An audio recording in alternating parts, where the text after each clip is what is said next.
Un sistema nuevo está a punto de cambiar cómo se juega en el mapa. Nodos, fuerza, manadas, enemigos territoriales. Todo esto ya está en el servidor de pruebas y llega con la actualización de agosto.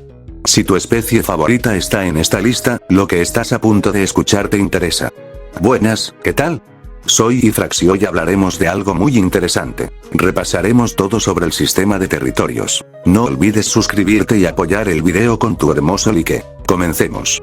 Este tema salió gracias al Discord, Trello oficial y al apoyo de la comunidad. Recuerda que si quieres aparecer en el próximo video puedes recomendar tus ideas para futuros videos. Antes de meternos de lleno, quiero ser claro sobre de dónde viene toda esta información. Toda la información que van a ver salió directo del Discord y Trello oficial de Prehistoria Roblox, y las pruebas que hice personalmente dentro del servidor de testing. ¿Qué es el sistema de territorios según el Trello oficial? Antes de que existiera una sola línea de código funcional en el servidor de pruebas. No todas las criaturas van a poder reclamar tierra. El sistema está reservado para especies específicas, y aquí viene el primer dato que sorprende a mucha gente. Hay especies que uno esperaría que tuvieran territorio y no lo tendrán. Esto no es un descuido, es una decisión de diseño pensada para que el territorio tenga peso narrativo y no se convierta en una mecánica genérica pegada a cada dinosaurio del juego. El corazón del sistema son los nodos. Con solo presionar la tecla P, una especie territorial puede colocar un nodo, y ese nodo es literalmente la representación física de tu reclamo sobre esa porción de tierra.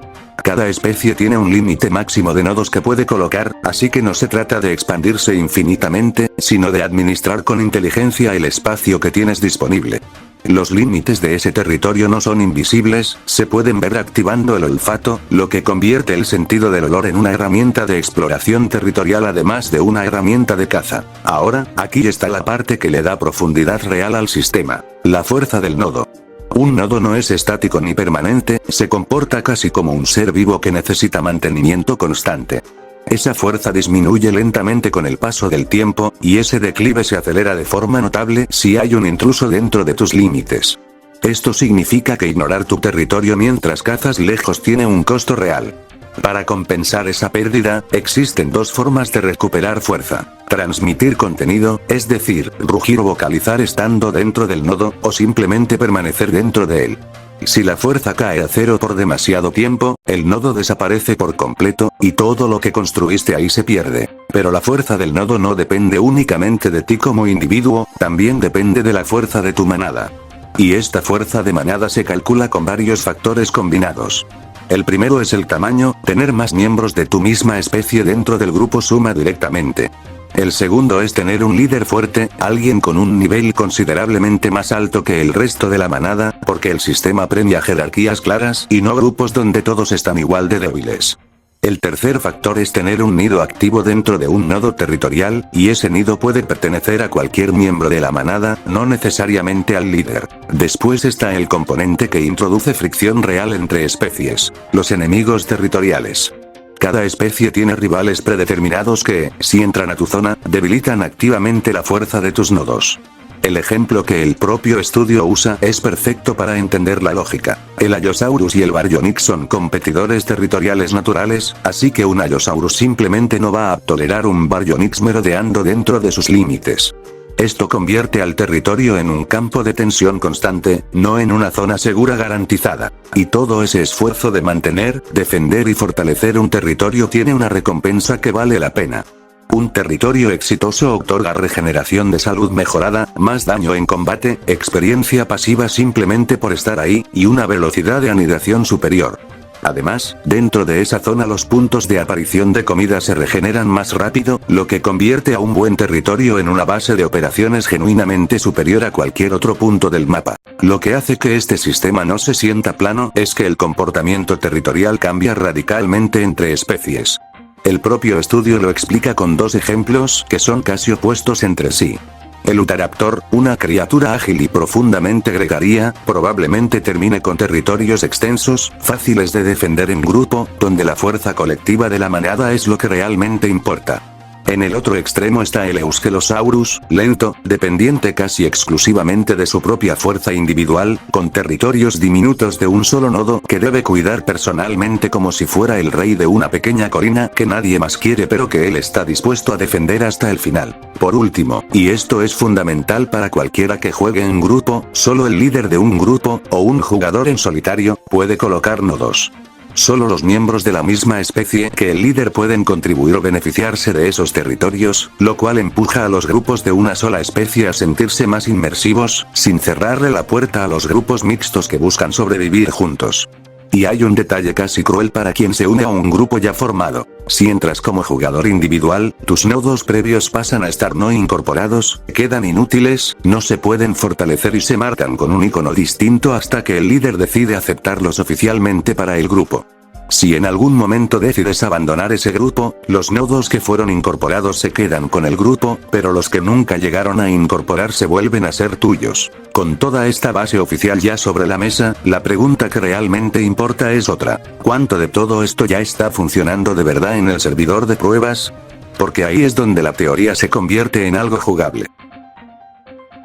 La evolución del sistema en el servidor de pruebas, mensaje por mensaje. Lo interesante de seguir este sistema no es solo leer la descripción final, es ver cómo el equipo lo fue construyendo en público, actualización tras actualización, dentro del canal de anuncios de Discord. Y cuando lo ordenas cronológicamente, se nota algo curioso. Empezaron con algo intencionalmente roto y lo fueron puliendo en tiempo real frente a toda la comunidad. El primer anuncio fue casi una advertencia con humor incluido. El propio equipo lo describió como un inicio tosco y todavía muy incompleto, sin disponibilidad en móvil, sin interfaz gráfica y con visuales que apenas estaban empezando a tomar forma. Ahí se confirmó por primera vez la mecánica base. Presionar P para colocar territorio si tu especie es territorial, mantener presionado el olfato para oler los límites, y que la fuerza se representara únicamente con brillo, sin ningún número visible todavía. También se reveló la lista inicial de especies territoriales: Allosaurus, Baryonyx, Megalosaurus, Utahraptor, Machairodus, Stegosaurus y Euskelosaurus. Y se confirmó el primer buff activo, uno que en ese momento solo afectaba al daño, con la promesa de que cada especie tendría su propia variación en el futuro. En el segundo anuncio llegó un cambio estructural enorme. Ya no había un solo nodo por jugador, ahora se podían colocar múltiples nodos, con cantidades y tamaños distintos según la especie. Junto con esto llegó una restricción lógica pero importante. No se pueden colocar nodos demasiado lejos de tus otros nodos, lo que obliga a construir territorios conectados en lugar de puntos dispersos por todo el mapa sin ninguna coherencia espacial.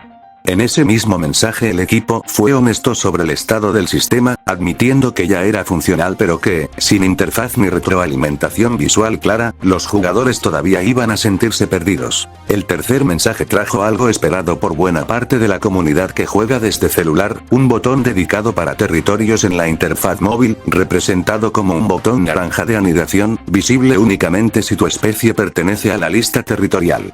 Y se agregó un detalle de calidad de vida que cualquiera que haya colocado algo por error va a agradecer. Si saltas o te sientas mientras estás colocando un territorio, la colocación se cancela automáticamente, evitando esos nodos accidentales que nadie quería. El cuarto anuncio fue directamente sobre información visible. Al usar el olfato, ahora aparece un pequeño panel informativo en el centro del nodo, mostrando el dueño, la fuerza actual y la especie correspondiente. Y se agregó algo clave para el control del propio territorio: la posibilidad de destruir tus propios nodos cuando ya no los necesitas o quieres reorganizar tu zona. El quinto mensaje se enfocó en pulir lo que ya existía. Se corrigió la regeneración pasiva de fuerza, que aparentemente no estaba funcionando como debía. Se expandió el tamaño de los nodos para todas las especies, haciendo que el territorio se sintiera más significativo en el mapa. Se agregó texto directo en el centro del nodo indicando si puedes o no colocar un territorio ahí y explicando la razón exacta si no puedes, además de mostrar el porcentaje del nodo en el que te encuentras mientras usas el olfato. Y se permitió que los compañeros de equipo tuvieran territorios superpuestos entre sí, reconociendo que un grupo cazando junto no debería competir por el mismo terreno. El sexto y más reciente anuncio hasta ahora fue la llegada de una interfaz fija para el estado territorial, donde finalmente se pueden ver con claridad los buffs activos y cómo estos se actualizan en tiempo real según la fuerza exacta de tu territorio. Es la pieza que faltaba para que el sistema dejara de sentirse como una caja negra y empezara a sentirse como una mecánica completa y legible. Ver esta progresión mensaje por mensaje deja algo claro. El sistema no llegó terminado, se construyó frente a nosotros. Y eso nos lleva directamente a la pregunta que de verdad importa: ¿cómo se siente todo esto cuando lo juegas con tus propias manos? ¿Cómo funciona realmente dentro del servidor de pruebas? Toda la documentación oficial y todos los anuncios de Discord sirven de pocos y el sistema se siente mal al jugarlo, así que me metí directamente al servidor de pruebas para comprobarlo con mis propias manos, y esto es exactamente lo que encontré. Para activar el sistema simplemente presionas la P o el icono correspondiente si juegas en móvil, y de inmediato aparece un mensaje en pantalla confirmando la colocación. Después, al presionar el olfato, puedes ver los límites exactos de ese territorio dibujados en el entorno, algo que en la práctica se siente sorprendentemente intuitivo una vez que lo haces por primera vez. La forma del territorio en sí es un cilindro, y actualmente cada dinosaurio puede colocar hasta 2 de estos territorios de forma simultánea. En el momento en que plantas tu primer nodo, este nace con cierta fuerza inicial, y esa fuerza sube mientras más tiempo pasas dentro de sus límites. Pero el detalle que realmente marca la diferencia es rugir estando dentro, porque el porcentaje de fuerza sube de forma mucho más rápida que simplemente quedándote parado ahí, lo que convierte a la vocalización en la herramienta más eficiente para consolidar tu territorio rápidamente. Y estar dentro de tus propios límites no es solo una cuestión estética o territorial, trae ventajas concretas que se notan en el gameplay. Obtienes más daño en combate, mejor regeneración de estamina, mayor eficiencia al comer y beber, y un crecimiento de huevos notablemente más rápido si tienes un nido activo dentro de la zona. Son bonificaciones que, sumadas, hacen que defender activamente tu territorio deje de ser opcional y se convierta en una estrategia central para cualquier especie territorial. Un detalle que pocos han comentado es qué pasa cuando te cruzas con el territorio de otro jugador. El sistema lo marca automáticamente como desconocido, y como los territorios también funcionan a nivel de grupo, la única forma real de arrebatarle un territorio a otro jugador es matándolo directamente, no existe ningún mecanismo de robo pasivo ni de invasión pacífica. Y del mismo modo, nosotros también tenemos control total para eliminar nuestros propios nodos cuando decidamos que ya no los necesitamos. Jugarlo de primera mano confirma algo que la documentación por sí sola no logra transmitir del todo. Este sistema no es un accesorio cosmético, está pensado para cambiar la forma en que las especies territoriales se mueven, cazan y sobreviven dentro del mapa, y todavía sigue evolucionando semana tras semana dentro del servidor de pruebas.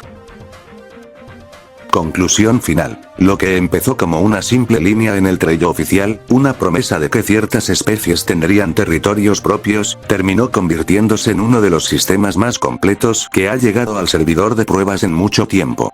Y lo más interesante no es la mecánica en sí, es ver cómo se construyó públicamente, mensaje tras mensaje, corrigiendo errores, expandiendo posibilidades y escuchando lo que la comunidad iba probando. Cuando conectas los 3 temas que acabamos de repasar, aparece un patrón claro.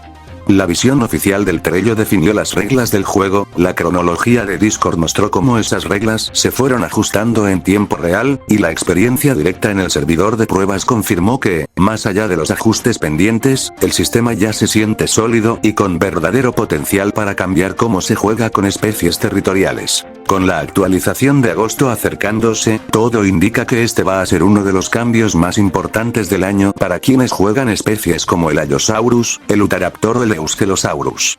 La pregunta ya no es si el sistema va a llegar, sino qué tan preparados están los jugadores para defender lo que reclamen. En resumen, hoy vimos qué es el sistema de territorios según la documentación oficial, cómo fue evolucionando mensaje por mensaje en el Discord del servidor de pruebas, y cómo se siente realmente jugarlo con mis propias manos. Ahora quiero saber qué opinas tú. ¿Qué especie territorial crees que va a dominar el mapa cuando llegue este sistema? ¿Prefieres territorios pequeños y defendibles como el Euskelosaurus, o territorios grandes que dependan de la fuerza de tu manada como el Utahraptor? Déjamelo en los comentarios, porque leo todo. Y si se quedaron con ganas de más, les dejo por acá mis otros vídeos que les podría interesar. Nos vemos en el próximo video. Bye.